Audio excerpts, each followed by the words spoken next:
Hello, hello, everybody. It's Jill Maria. I'm here with. Guys, today I'm a little bit sick, but I was not going to miss this interview. No way would I do that. We've got a rising star in music in Alberta with us today, Devin Cooper, which coincidentally is the name of our dog. So we love the name Cooper. Devin, we're into that. Hi there. How you doing? My voice has been better. So we're going to let you take the floor and really chat about being in Calgary, Alberta, and making the kind of music that you do. You know, you are definitely country, but you've got that Southern rock sound. And I really want to talk to you about your sound in a little bit.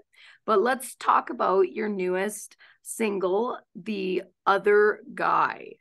Are Yeah. you that other guy, Devin, or no? Tell me about this. You never want to ruin a good story with the truth. I'll just leave it at that. Okay, so what's the fun like made? I see in your videos you have this beautiful lady. I feel like she's your girlfriend or you know her well. Is that I do, correct? I do know her well. She's not my girlfriend though. Okay, but you know I really like that you have her in multiple videos. She's super beautiful. You guys have a great connection and you keep it classy with how you're doing all your videos and beautiful work at the people that have done the cinematography. So how did you do the music video and how did you get your inspiration for the song? Absolutely. We were when we wrote the song, we wrote it a few years ago, and it was kind of about a night on the town that could have went somewhere that didn't end up going anywhere. We'll leave it at that. And when we decided to do the music video, we wanted to kind of paint this whole picture of creating this story that the listener could watch the video without the music on and still kind of have an idea of what was going on. So Hmm. the girl comes home from work. Obviously, her fiance or whoever she's talking to isn't around, and she gets off to a bad start of the evening. Heads out to the bar, sees this guy, and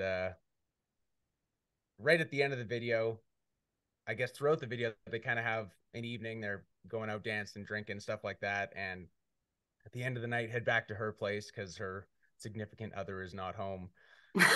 Right as the video ends, I don't know if you've seen the very end of the video, but there's a little text that pops up on her phone from her significant other saying they'll be home in 30 minutes. So we never really know what happened. Did they get caught? And there might be a follow up to it coming.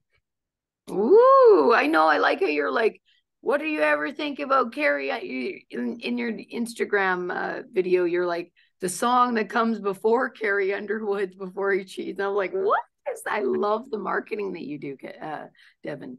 You Yeah, know, thank I had messaged a few people who are a part of the magazine before. I'll maybe show you like a really quick video undo. I think you know this gentleman. He's one of the best guitarists in Calgary, musician of named Russell Broom. absolutely. So he's been in our magazine, and I'm going to read you what he said about you. And I messaged him as soon as I was going to chat with you today, or the other day, and I said to him, "Oh my God, Russell, guess who I'm interviewing?" You know, trying to always make myself look pretty cool in front of him, right? You gotta. He's pretty cool. Absolutely. He's one of the So I said, coolest. I'm doing an interview with Devin Cooper from Penelope PR, from the CCMA groups that we started working with them at CCMAs this year. And so he goes, really? He goes, Devin does some incredible charity work. And he saved his father's life too by donating 80% of his liver. He's a stand up guy as well as a strong talent. And he had no idea. I'm going to tell him that, like, publicly, like, say exactly what he wrote casually to me. But I thought that was so nice that he said that. So I want to know a little bit more how you know Russell. And we want to know about this donating your liver I to met save your dad. Russell probably 6 or 7 years ago now, and it started out the first single I'd ever recorded with my producers that I'm working with, Spencer and Justin.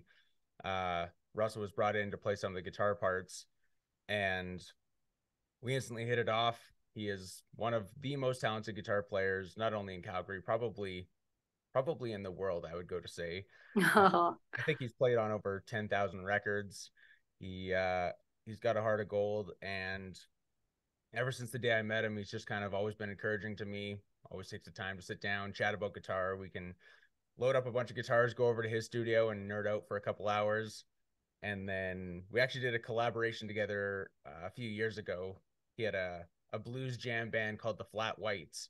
And so we did a live off the floor collaboration with myself and them, and filmed and recorded an old Freddie King tune called Going Down. And that was a ton of fun, getting to solo back and forth with Russ live in the studio was pretty amazing.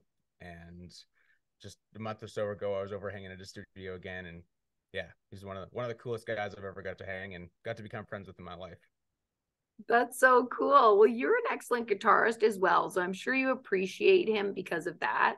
I was looking at your socials, like deep diving into you. So Devin, you've been everywhere around the city for the last maybe since the last summer. Maybe I noticed you, but I felt kind of like I've never got where I got to see you yet.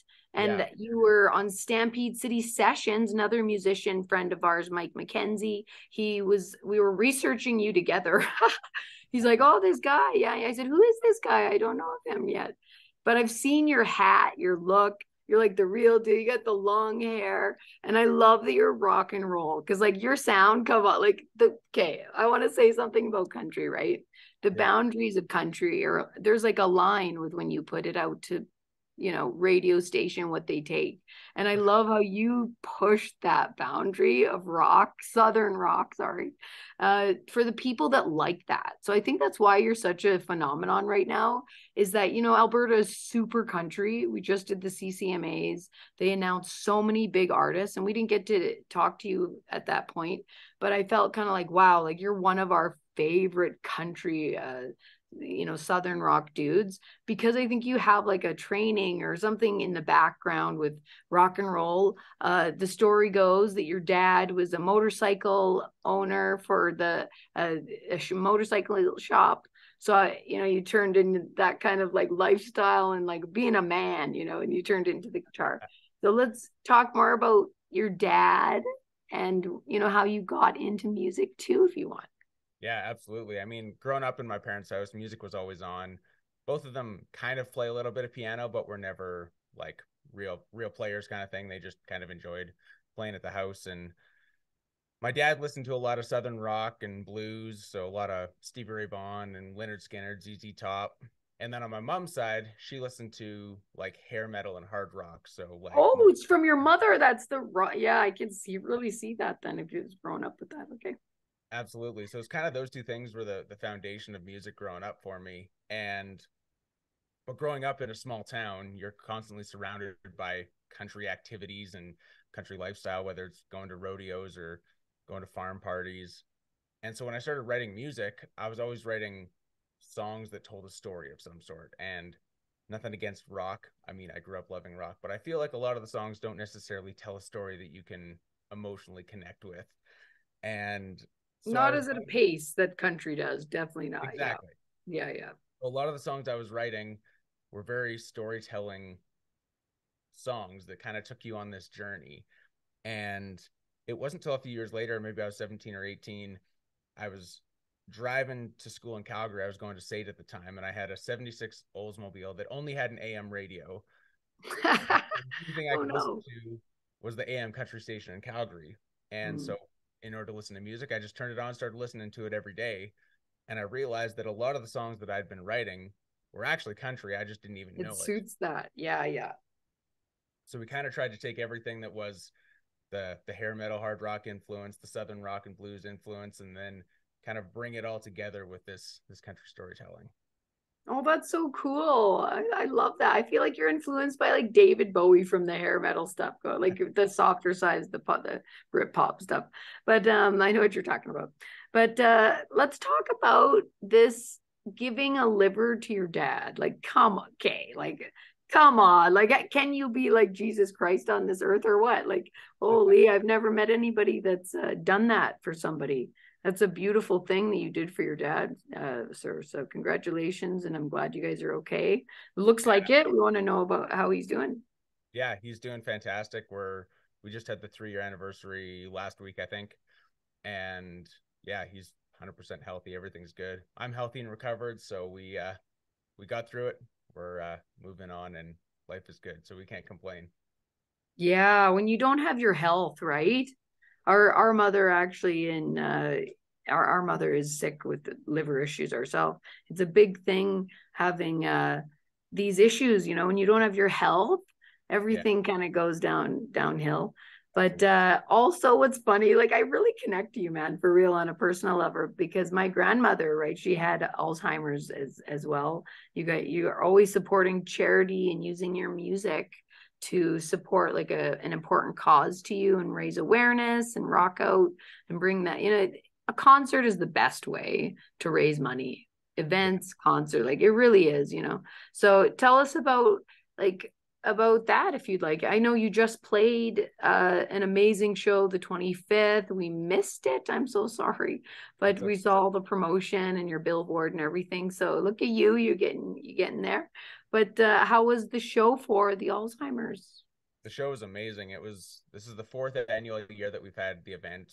The event's called Ride to Remember. It started out as a motorcycle ride and it's kind of transitioned into a motorcycle themed event. So we had a bunch of Mm. bikes on stage, concert featuring performances by both myself and Corey Marks, who's another awesome artist, originally from Ontario. We had a ton of local businesses donate items that could be silent auctioned off to help raise funds for the Alzheimer's Society. And we just added up all the numbers either last night or the night before, and we raised just over $40,000 for the Alzheimer's Society of Calgary this year. That's amazing. So when you give this kind of money to them, like they're probably like praising you forever and like your best friend. But what does it look like? Like you know how that goes? Like people always say, "Oh, we raise this money," but like what is exactly like you're trying to put the money to, hun? Like let's talk about like what the charity does. Absolutely. Well, the Alzheimer's Society of Calgary is a not-for-profit organization, and they have a few day centers in Calgary where caregivers can drop off their loved one who are dealing with Alzheimer's and dementia. The day center is called Club 36, and they bring in different artists and programs and create events for those folks to do for the afternoon. And over the last few years, there's been significant budget cuts to create programs and significant budget cuts for funding for these non-for-profit organizations. So the money that we're raising is going to help create programs and create activities for people who are living with Alzheimer's so that we can make that living with that a little bit easier for them. Yes, indeed. I like that. I like that you're putting yourself to the causes you care about. That, but like you must be like the go-to guy. I've never seen anybody actually like as an artist do more charity events ever. Like I know a lot of musicians and most of them like I talk to, they're like, "Oh, it's a charity event, forget it." Because they want to get paid and all that stuff. So I feel like, oh, you really put your time to that and you must really like it because you continue to do so. So I feel like you're an amazing person behind the scenes. I feel like anybody who watches you, like you can see in your eyes that you're a very nice person. So it's been a pleasure to talk with you. Devin is Yeah. very busy, you guys. My photographer, Darren Ballingall, who does killer rock and roll looks, edgy photos for our magazine, just popped up on there. And I know he's going to be going, "Hey, Jill, like, do I get to shoot this guy?" So we're hoping to do something with you in person. Yeah. If you come to a show next time and we come, you know, connect with you more and do a video or do some photos Yeah, or that would come be to a great. photo shoot sometime. So That's you'll be in the next issue of the magazine. It's our 10th issue coming out. It'll amazing. be at the store in Chinook Mall called Shop Made. My voice, I'm so sorry, guys. But Shop Made very soon. And this issue is about mental health. So we're really happy to have someone like you in this issue to support. And we'll continue to do so, you guys. Thank you so much to Penelope PR. Rochelle, you're awesome for connecting us. And we really wish you luck. You know, 7 nominations for the Country Music Awards in Alberta. That's a big deal, man. So you're Yeah, out thank there, you're getting there. So go, guys, go check out his music.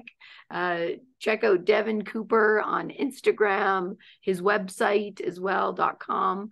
Check him out. He's the big sensation in Calgary now. you. Well, thanks a lot for taking the time to chat with me. You too, and thank you so much. So I'm doing like a live on Instagram as we speak. So I'm like ending both things at the same time. But thank you guys, and we'll talk soon. Thanks. Bye.